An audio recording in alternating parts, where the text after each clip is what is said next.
ఇదిగోండి నా చేతిలో ఉన్న ప్యాకెట్ మా ఆయన డిమార్ట్కి వెళ్ళి తీసుకొచ్చారు.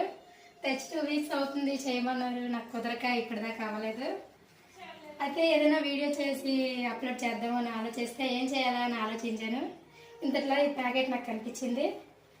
అయితే ఇప్పుడు గులాబ్ జామున్ చేసి ఆ వీడియోని అప్లోడ్ చేద్దాం అనుకుంటున్నాను. ఎలా చేయాలో ఈ వీడియోలో మీకు చేయిస్తాను.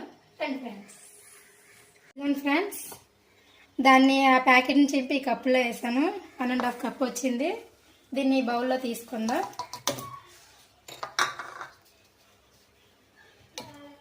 తీసుకున్న తర్వాత ఈ పిండిని చపాతీ పిండి ఎలా కలుపుకుంటామో అలా కలుపుకుంటే సరిపోతుంది ఫ్రెండ్స్.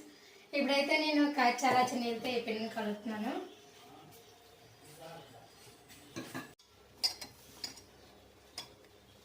ఇవ్వండి ఫ్రెండ్స్, ఇలా ఈ చపాతీ ముద్దలా కలుపుకోవాలి పిండిని.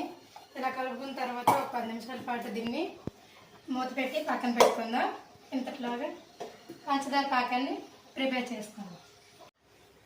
ముందుగా స్టవ్ ఆన్ చేసుకొని అందులో కప్పుడు పంచదార వేసుకొని, కప్పు పంచదారకి 2 కప్పులు వాటర్ వేస్తే సరిపోద్ది. మనం కప్పున్నర పిండి వచ్చింది కదా ఫ్రెండ్స్, దానికి కప్పుడు పంచదార అయితే సరిపోద్ది.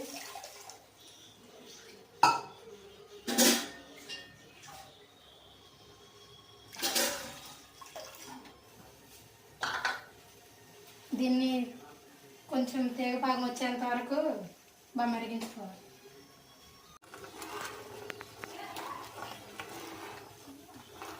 ఇదిగోండి, ఇలా చిన్న తేగపాకంలో వస్తే సరిపోతుంది.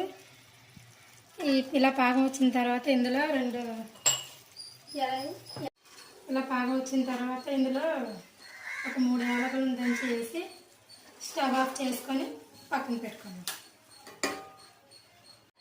స్టవ్ ఆన్ చేసుకొని తర్వాత ఆయిల్ పెట్టుకొని దీన్ని హీట్ చేసుకుందాం. ఇంతట్లోగా మనం ముందుగా కలిపి పెట్టుకున్న పిండిని చిన్న చిన్న ఉండలా చుట్టుకుందాం.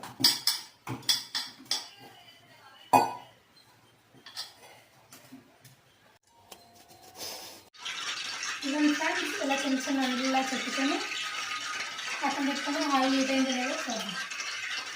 ఆయిల్ హీట్ అయింది. ఇప్పుడు ఒక్కొక్కరిని వేస్తాం. ఒక్కొక్కటిగా వేసుకోవాలి. అన్నీ ఒకసారి వేస్తే అంటేసుకుంటారు. కొంచెం దూరం దూరంగా ఒక్కొక్కటి వేస్తాం.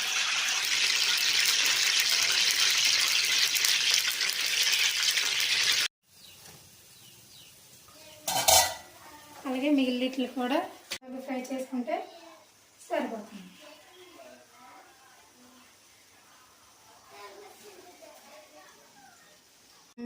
అన్నీ ఇలాగే పాకంలో తీసుకొని బాగా కలుపుకొని ఒక 1 or 2 hours వరకు దాన్ని బాగా నాననిద్దాం మూత పెట్టి.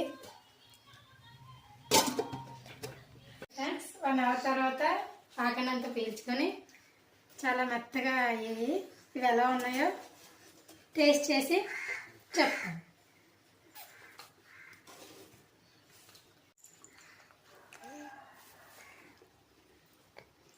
చాలా స్మూత్గా మెత్తగా పాకనంత పిలుచుకొని భలే ఉన్నాయి. వీడియో నచ్చితే లైక్ చేయండి ఫ్రెండ్స్. నా ఛానల్ సబ్స్క్రైబ్ చేసుకోండి. Thank you.